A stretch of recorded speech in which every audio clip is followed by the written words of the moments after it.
Hello everyone.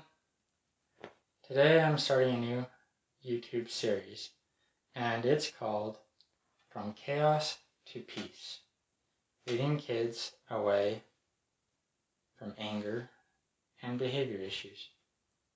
So let me start with a disclaimer. I'm not a professional, I'm not a social worker, I'm none of those things. I'm not a counselor, okay? But what I am is a foster parent, and I also am a person who has done a lot of work to help other people in various places, in places of great poverty or places of drug issues, places of all sorts of different problems over the course of my adult life primarily. So, that being said, I have a method of working with these kids that is different than what you're going to find in any book. Okay? And it's a bit complicated at times. So just to give you a backdrop on me and how I'm going to explain it, you have to understand that I do have a degree in philosophy. And if you're not very familiar with philosophy, philosophy primarily is there to teach you to think critically. Okay, so you're going to be getting this as I'm talking, as I'm thinking critically. And I'm also going to be explaining things in a way that's extremely logical. Okay, that's of utmost importance to me, is that something has to be logical, it has to be centered in truth. Okay, it's not about feelings, what feels right or doesn't feel right. It's based in logic, it's based in truth. Okay, and these are the tactics I use. Now, alright, I understand there's a huge emotional component with these kids, but I'll get into all the different details. Okay, so this video is just aimed at giving you sort of the basic concept of where I'm coming from and how I'm going to be explaining to you my method of helping these kids away from that place of chaos to change them and subsequently change their behaviors. So to set the mood, I'm going to be showing you some pictures real quick. They're pictures of my own home.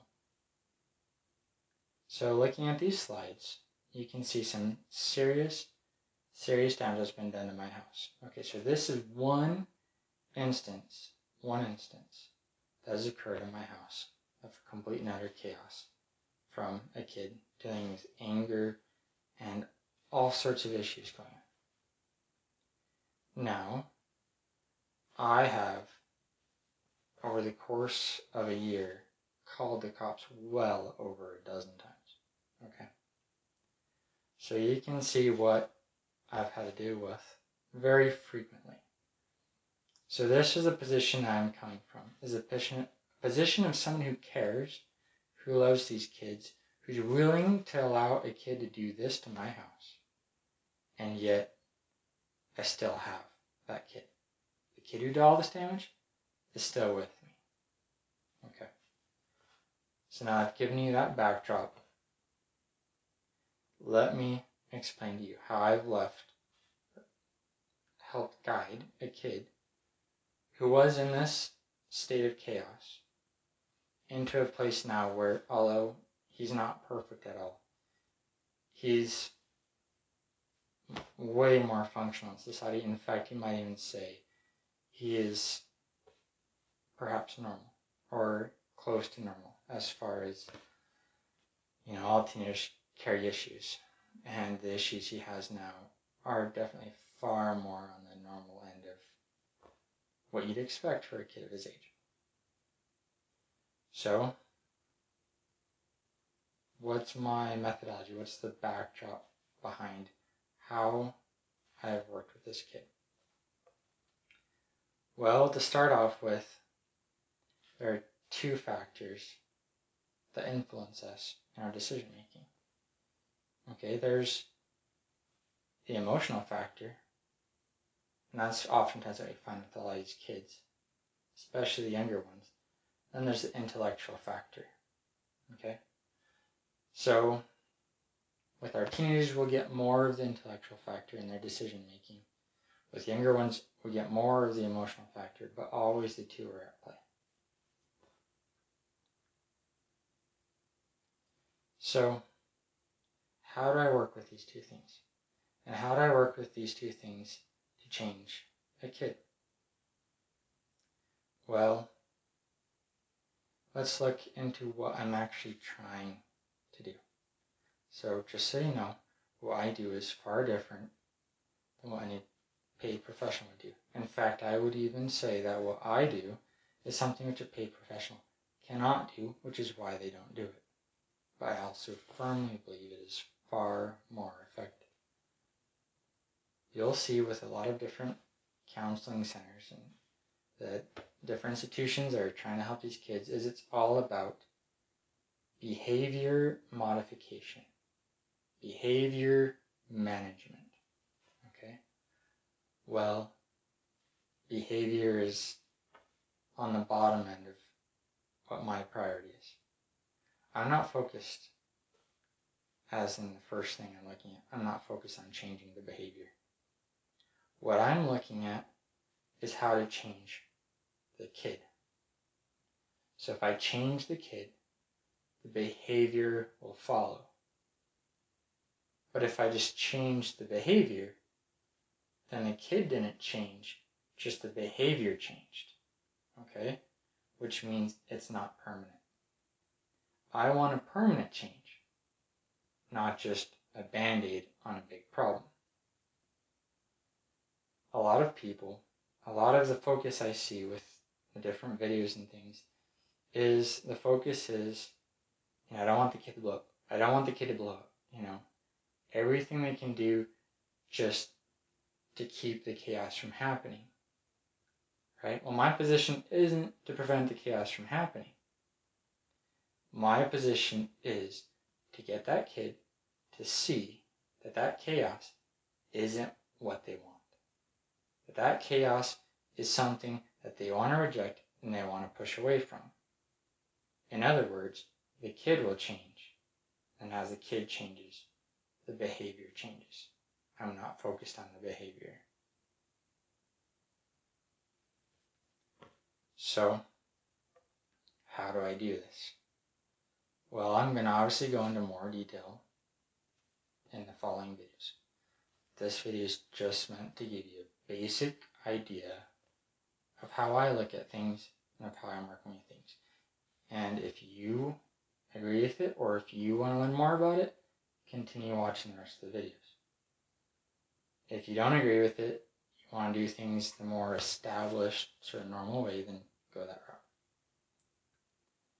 But from my stance, the biggest thing is anytime you want change, you have to work for it, you have to put in something for it. There's sweat and hard work, there's sacrifice, there's suffering. Same goes with changing a kid. Right? You can do what you want to do on the easy side of things to change the behavior, whatever punishments, whatever this, that, the other, to change the behavior. But if you want to change the kid, you're going to have to invest something. And it's going to be hard. Okay? It's going to be painful. It's not just I pay someone and they change the kid for me. No, what I'm talking about is if you truly want that kid to change, then you have to put in that sacrifice. Okay? The farther that kid is in that space of chaos, the more sacrifice you have to offer to pull that kid out of it. That's firmly what I believe.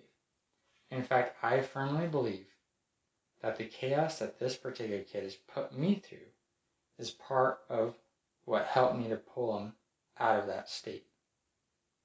In fact, one of the things that was a real huge changing moment for this kid was when he did that damage to my house. And I fought to have him come back home. He went to juvie for that. But I want him back in my home. Okay? And I fought to have him back in my home. And I did get him back. He broke the terms of his release. He went back to juvie. And I fought again to have him come back to my home. That sacrifice of he can do that to me. And he can put me through a whole bunch of other chaos. This is just one incident. Like I said, I've had to call the cops many times on this one particular kid and other kids also. Okay? For all sorts of things. Whether it be, they're going off and damaging things, they're threatening to hurt people, they're threatening to hurt themselves. As a foster parent, I can't restrain them, and especially as they get bigger, even if I want to restrain them, I can't. Okay? So I can't just prevent them from hurting myself, from hurting others, from hurting themselves, and from hurting property. Right? The only person I can get involved to do that, legally speaking, would be the police. Okay? Now that is one of the hard things about being a foster parent, is that aspect. But obviously, as you work with them and work with their problems and help pull them along, then that becomes an unnecessary thing. You don't need to worry about that side anymore. But at the beginning, as a foster parent, you might have to. So, alright, so I've got a kid. He's put me through hell and back, and I sacrifice and I suffer for him. Now he realizes that he's causing all this harm for me, but I'm still fighting for him. Okay? So now he's having a change psychologically. And as this change occurs, now he's changing things. Instead of continuing down the road of further chaos, now he sees that I've got something he doesn't have. Right? I have a state of peace that he doesn't have. And he wants that. So now, instead of it being his goal is to go further and further down in chaos, now his mind has changed directions. And from this point, it doesn't just become a cakewalk, okay? From this point, there's slow progress, but it's still progress until you can finally get the kid to a state where this sort of thing doesn't happen anymore, or if it does, it's minimal, okay? So that's the basic general concept of what I'm doing. I'm using logic, reason, showing them the truth, showing them peace, leading them to see that the path that they're taking is not of benefit to them. In fact, makes things worse. And as a result, it changes their mentality. So now they're looking at me as an example, and now they're starting to change little by little their way of acting and ultimately behaving. Focus is on changing them and their mindset, and as a result, their behaviors change also. So that's the basic general method of what I'm doing. Now that I've said all that, there's one other point I want to offer you. And this is something that any foster parent is going to struggle with. You see, foster kids, generally speaking, they don't see you as authoritative. And that is one of the issues of trying to change that mentality and trying to change them as a person to make them a person aimed towards peace instead of chaos. So, I believe that there are two forms of authority. There's one kind of authority that's very legalistic, right? As a foster parent, we don't have that kind of authority. We're not legally authoritative over the kid, and the kid knows that. So, why would they want to change for us when, as far as they're concerned, we're not their dad or their mom or their family? Why would they want to change for us? That leads into the second form of authority. And this is the one I believe very firmly in. And ultimately, this is the one that's going to help you change the kid. In fact, it's crucial in this sort of sacrifice process I've talked about, of you have to give something to get something. You have to sacrifice to get that kid to change. And that's the authority of love. Okay? You don't make sacrifice for someone you don't love. But when you're willing to sacrifice for them, they know that you love them. And when they know that you love them, your love for them becomes the authority by which they become convinced to listen to what you have to say and to change for you. See, if you have no authority, why should they change? You're not their birth mom, their birth dad. You're not a family member, not their grandma, grandpa, aunt, uncle. But if you love them and you show it by sacrificing for them, then you gain a whole new type of authority to form and transform them into a better person aimed towards peace. Okay? Now I'll talk about all these things in more depth, including the specifics of some of my tactics, and specifically what I'm doing to try and get them to see the difference between where they're at and where I want them to be. That's one of the hardest aspects, is trying to get them to see the sort of dichotomy. This is where they're at, this is where I want them to be, and where they're at is problematic, and here's why. For the younger kids, you're going to convince them more through an emotional sense. As they get older, you can use more of the intellectual explanations for things to help let them see, both emotionally and intellectually, where they ought to be, so they can slowly change. Okay? I'll get into all these details in further videos. But hopefully this will give you a good backdrop into how I work through their anger, how I work through their chaos. Now, obviously, this is not a way in which a paid professional can do it, right?